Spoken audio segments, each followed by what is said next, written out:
जगदम्बा, माँ जगदम्बा, और उनका वरदान है, माँ जगदम्बा का काम है वरदान देना, तो सर्व को वरदान देती रहती हैं।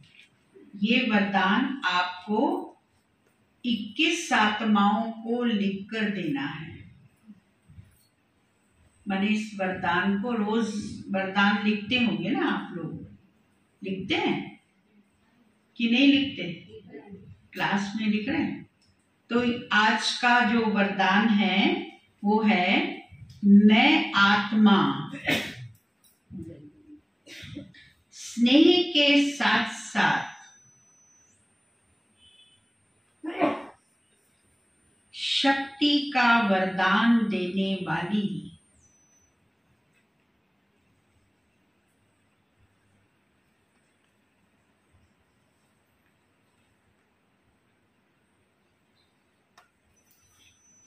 माँ जगदम्बा।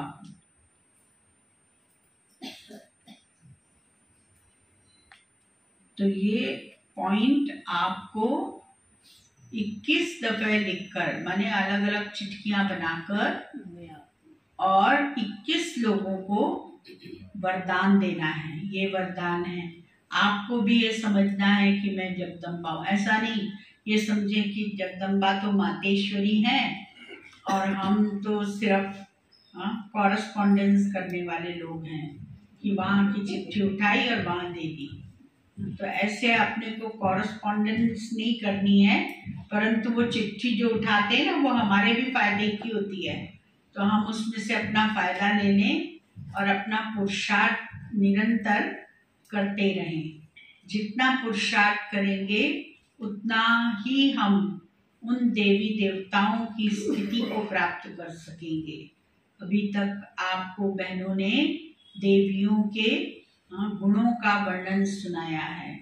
तो जगदम्बा माँ भी क्या है? जगत की माता है, स्नेही है, वरदान देने वाली है और सिंपल है। और जगदम्बा माँ जो है वो ज्ञान की मुरली चलाती है, इसीलिए उसको क्या कहते हैं? सरस्वती कहते हैं। सरस्वती भी वो है, अन्न का भंडार है, अन्न के भंडारे भरपूर रखने वाली अन्नपूर्णा भी वही है। काली भी वही है, क्योंकि काली माना रौद्र रूप धारण कर उसने विकारों को तो भस्म किया ही है, लेकिन असुरों को भी भस्म किया है। अर्थात जो आसुरी वृत्ति वाला व्यक्ति होता है उसका भी खात्मा किया है। तो इसीलिए जगदम्बा का काली रूप भी दिखाया है कि कैसे काली का रौद्र रूप इस दुनिया को परिवर्तन करने में सहयोगी बनता है। और फिर भविष्य की तो लक्ष्मी है ही। लक्ष्मी है तो धन की देवी, धन देने वाली, लेकिन धन भी वो तब देती है जब खुश होती है। ऐसे ही धन नहीं बांटती है। लक्ष्मी तस है, धन देगी नहीं। तो देखो यहाँ कलयुग के अंदर वो मंदिर बना है वहां पर बेंगलोर में, उसके अंदर लक्ष्मी और विष्णु को दिखाया है। आप सबने देखा है वो मंदिर? उसके अंदर सोना सोना लगा है सारे उसमें, और जितना आप वहां चिट्ठी लिख के दे के आओ उतना आपको मिलेगा। जैसे आप यहाँ से जाते हो माउंट आबू, तो रास्ते में मंदिर आता है ना, नहीं अंबाजी का नहीं, वो किसका? कृष्ण का मंदिर आता है ना, सांवरिया जी। तो सांवरिया जी का काम क्या है? धन लुटाना। वो चिट्ठी लिख के सब दे के आते हैं व्यापारी, और फिर वो देते हैं तो कर्जा भी चुकता करना पड़ता है। तो इसीलिए लक्ष्मी को तो वरदान है देने का। उसके लिए तो एक ही दिन होता है दीपावली का, जब हम पूजा करते हैं, उसकी आराधना करते हैं, उससे संकल्प रखते हैं, तो वो फिर हमको देती है।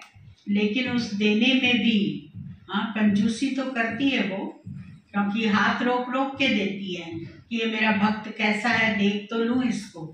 अगर दान देने वाला होगा तो देगी, नहीं तो नहीं देगी। ऐसे ही सरस्वती जो है, जब सरस्वती के रूप में होती है तब वीणा वादनी तो है, हाँ वीणा तो बजाती है, लेकिन इसके साथ साथ ये भी देखती है कि मैं जो ज्ञान धन दे रही हूँ, इस ज्ञान धन का उपयोग मेरे बच्चे कैसा करते हैं, वो कितना हद तक दूसरों को दान देते हैं। दान तो देना ही है, पर दान के साथ साथ अपने आप में भी धारण करना है। तो कितनी धारणा करते हैं। तो इसीलिए इस बात का विशेष अटेंशन रखना है कि वही आत्मा अलग अलग स्वरूपों में, अलग अलग शक्ति रूप बनकर, अलग अलग गुणों को लेकर कैसे हम आत्माओं के सामने भिन्न भिन्न नाम रूप में आती है। तो इसीलिए बाबा कहते वही अपने को क्या बनाएगी, हाँ जगदम्बा भी बन गई, सरस्वती भी बन गई, अन्नपूर्णा भी बन गई, लक्ष्मी भी बन गई, और फिर वैष्णव भी बन गई। वैष्णव देवी, काली देवी सभी हैं। तो 9 देवियों का स्वरूप जो है वो मम्मा का है। इसीलिए हमने भी वहाँ पर अपने रिट्रीट सेंटर में मम्मा का स्थान बना रहे हैं और वहाँ सब बैठकर मेडिटेशन करेंगे, माँ से वरदान लेंगे तो ऑटोमेटिक वो वरदान हमको देती रहेगी। तो बन रहा है और वो बनने के बाद फिर आप सब भाई बहनों को वहाँ अनुभूति कराने ले जाएंगे।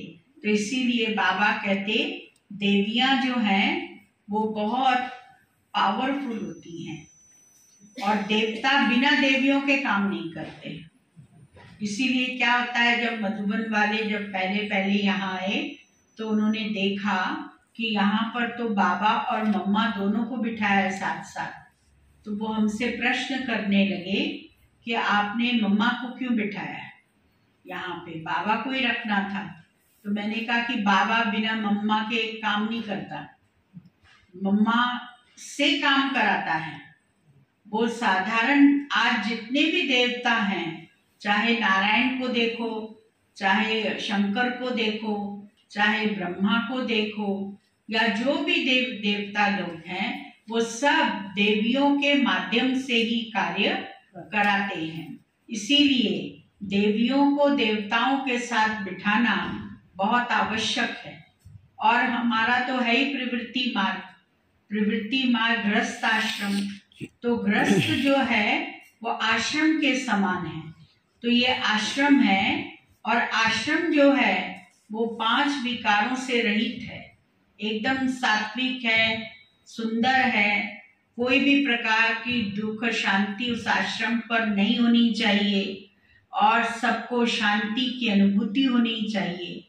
तो वो तब होती है जब हम सब आत्माएं पुरुषार्थ करते हैं शांति में रहने का और बाबा की स्मृति में रहने का। इसीलिए देवियों को बिठाना भी आवश्यक है। तो मम्मा का स्थान बनाया, वहां पर बन जाएगा।